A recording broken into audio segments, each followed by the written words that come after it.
Tim! The stadium would roar as midfield dynamo Timothy Ayieko got hold of the ball in the Gor Mahia FC midfield. A sure-footed player who could provide long, strong passes up front at any moment he got the ball.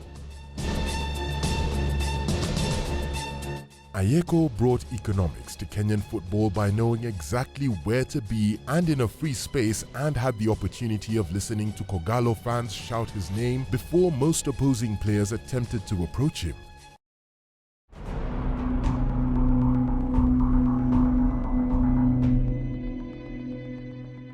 Tim, as he was popularly known in Kenya, was born in 1954. At age 3, his parents emigrated to Uganda and settled in Kampala's biggest slum, Kisenyi. His passes were accurate and he played elegantly. His pace was sluggish, but he played with flair and style. And his combination with Alan Thigo, the wise Jerry Imbo, and the refined Jackson Aluko put Kogalo at the peak of their game during those days in the early 1980s. Kogalo supporters consider 1979 to be one of the club's most memorable years. In that year, the team embarked on an incredible run and advanced to the African Cup Winners' Cup finals, captivating the public's attention in Kenya and making them the first club from the Sekafa area to do so. The club went on to win the league in a big way while balancing youth and experience. The beginning of that year saw internal conflicts between Milton Obote's forces and Idi Amin's forces in the neighboring countries of Uganda and Rwanda. There was also the conflict between Tanzania and Uganda, which broke out after Amin tried to sever a portion of Tanzania from the country. Ugandan national team players Tim Ayieko and Abi Nasur fled the turmoil in Uganda and crossed over to Kenya. Ayieko quickly made his way into the Kogalo starting lineup, where he played as a deep midfielder, playing alongside schoolboy supernova Sammy Owino Kempes and the legendary Alan Thigo in the brilliant Gor Mahia midfield.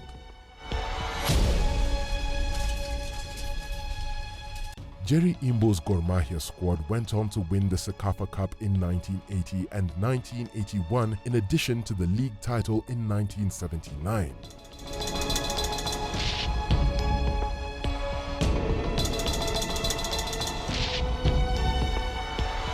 Tim Ayieko is still regarded by Gor Mahia supporters as one of the finest players to ever represent the team, and many see him as a cult icon. Abi Nasur became well known for scoring important goals in local and international games after frequently coming off the bench. In the 1980 Africa Champions Cup, Kogalo defeated Mali's Joliba 1-0 at home. However, despite Nasur's accurate penalty kick, Kogalo was unable to advance to the second round. Nasur was a dynamo on the right wing, often making incisive runs down the right flank and giving tiring defenders nightmares. During the opening match of the Sekafa Club Cup in 1984 against KCC of Uganda, Gor Mahia were down 1-0 in the waning moments of the game. Coach Len Julians introduced Nasur midway through the second half. It was his menacing run into the KCC penalty box that resulted in a penalty when he was brought down by a desperate KCC defender. The resulting penalty was slotted by the new signing George Onyango Fundi, thus salvaging a point for Kogalo.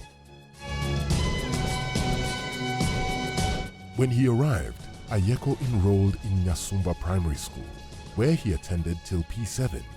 From there, he transferred to Pilais SS, now Nakasero SS, where he obtained his O-levels in 1970. Ayieko, however, left school to pursue a career in football since he lacked the money to finish his degree.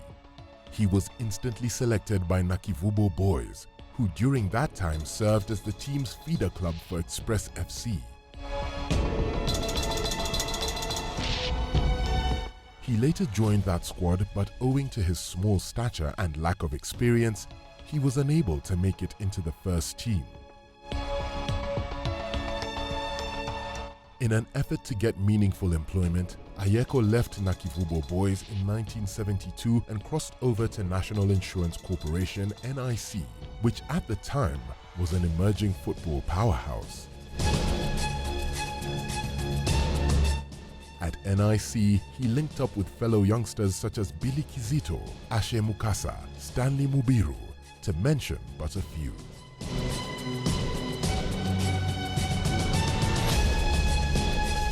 The same year, he was called up to the national youth team and was a member of the victorious side that won the regional Sakafa youth title.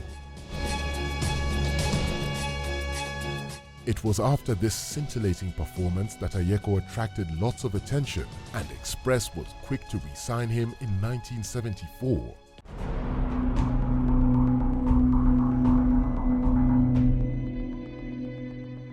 Ayeko's signing with Express coincided with the club's first taste of success when they won the 1974 and 1975 league titles.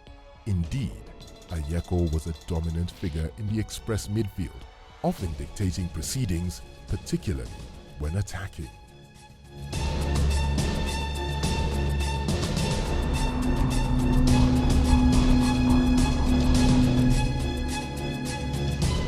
One of Ayeko's biggest admirers was KCCFC coach Bidandi Sali, who also doubled as the Cranes team manager. He pulled all stops to land Ayeko's signature, and when he succeeded at the end of the 1976 season, Timo, as he was known, completed the country's best midfield of Moses Nsereko and Angelo Dote.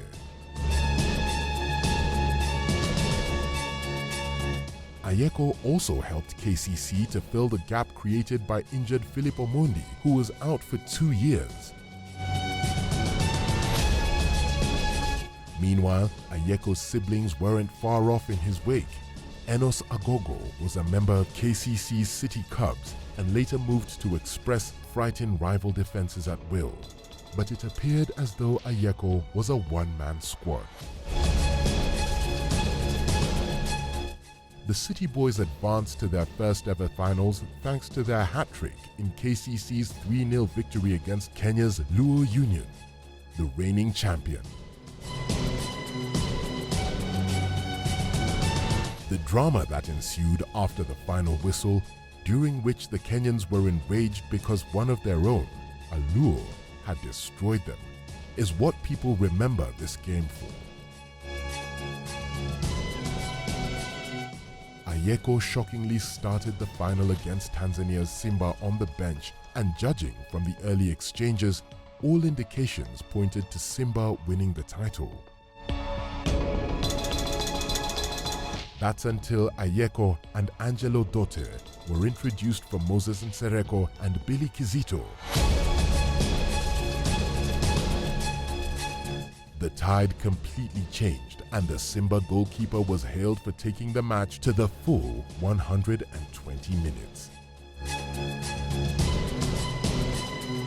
In the penalty shootout, Ayieko and goalie Jamil Kasirie missed their spot kicks, but Moses Sentamu, Omondi, and Tom Luanga found the net to help KCC win what to date remains their only Sakafa title.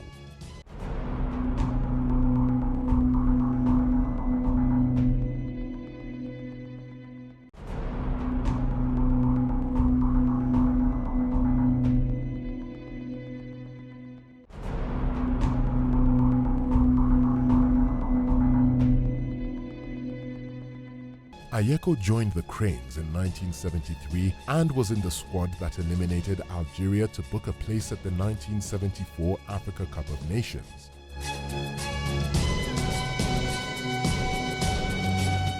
However, his small frame and young age proved the Achilles heel, and he narrowly missed the cut for the Nations Cup team. This disappointment only motivated him to work harder, and his game improved in leaps and bounds. When he was given the famed number 10 Cranes jersey later on in 1974. In that era, number 10 on any team was worn by star players with the ability to pull off unusual skills. Ayieko was part of the Crane side that played in the CECAFA Cup in 1974, 1975, 1976, 1977 and 1978. His most memorable contribution was scoring. This most enduring contribution was scoring the game-winning goal in 1976 to send Malawi home. Before defending its championship in 1977 in Somalia, Uganda went on to defeat Zambia in the final. He was also a member of the Crane squad in 1978 Africa Cup of Nations in Ghana, but due to an injury he sustained on the eve of the opening match against Congo-Brazzaville, he didn't feature in any of the 5 games, and to make matters worse, when the coach Peter Oke put him on the substitutes bench in the final against Ghana, it was discovered that his passport had been forgotten in the team hotel and thus missed the opportunity.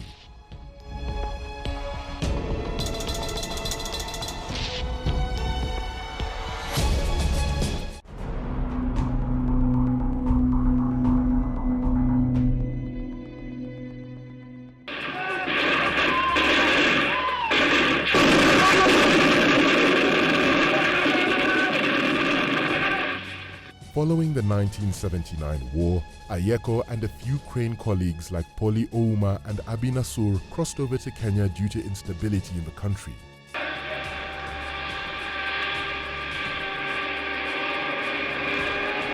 Ayieko and Nasur joined Gor Mahia and quickly rose through the ranks to become team captains as well as coaching assistants.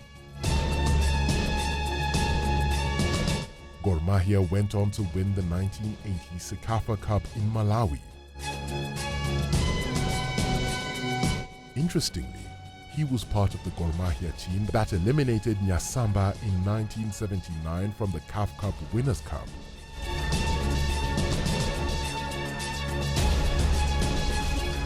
When Ugandan David Oti took over from the late Imbo in 1981, Ayieko remained number 2 and helped Gor Mahia defend the regional title the following year in Nairobi. Ayieko mostly served as a midfield linkman for the Kogalo teams that won the CECAFA Cup in 1980 and 1981. Made it to the final of the 1979 Africa Cup of Nations and won the league in 1979. He joined Alam Figo, Samuel Wino, Jerry Imbo, Maurice Ouma and Ole Tunda to form one of the finest midfields the team has ever seen.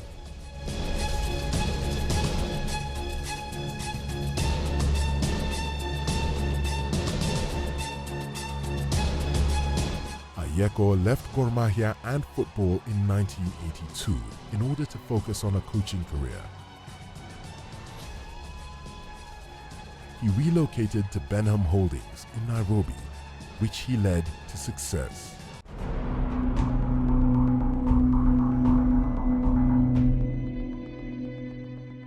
Ayieko traveled back to Uganda in April 1985, but only a few days later, David Oti was fired by SC Villa and requested to temporarily run the club while Villa Park looked for a successor.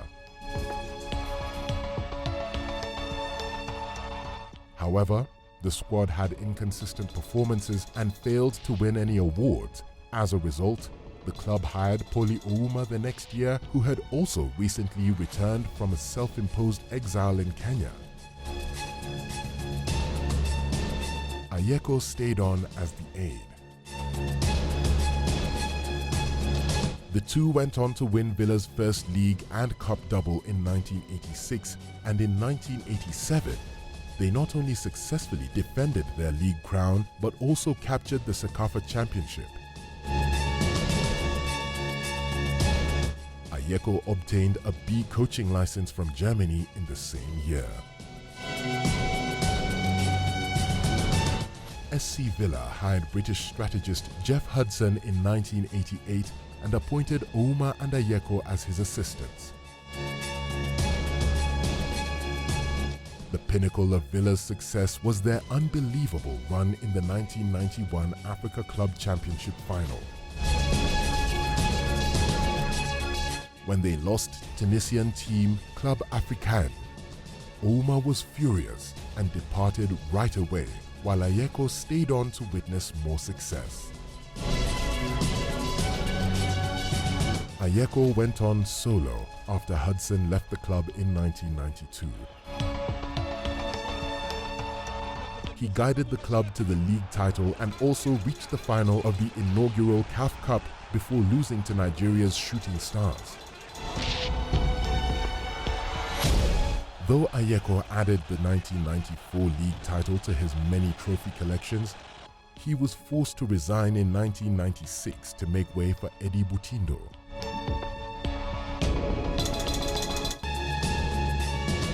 He returned to club football in 1997 when he was offered the reins at Kakira Sugar FC and has never looked back since. He twice guided the club to the Super League and later took over the role of Kakira Sugar Sports Officer, in which he concentrated on tapping young talents at the company's recreational ground. Ayeko's calm demeanor saw him mentor many players like Paul Hasule, William Keba, Sula Kato, among others. The latest being Maji coach Charles Lukura Ayieko, who adopted the Ayieko name in honor of his childhood idol and mentor. Abi Nasur, for his part, returned to Uganda in the late 90s and found success coaching Kampala City Council FC in 2002 and 2003, the same team he had tormented in the 1984 Sekafa Cup. Today, he is an assistant coach at Maji FC. Both Ayieko and Nasur were voted amongst the greatest Ugandan players ever by a panel of former internationals.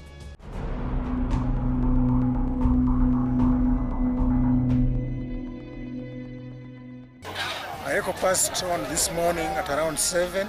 Ayieko passed away in Jinja on November 19, 2017 due to heart problems. He had received treatment in India, but his condition continued to worsen over several months. Ayieko, who is survived by 8 children, was laid to rest at his ancestral home in Nyakach, Kisumu, Kenya.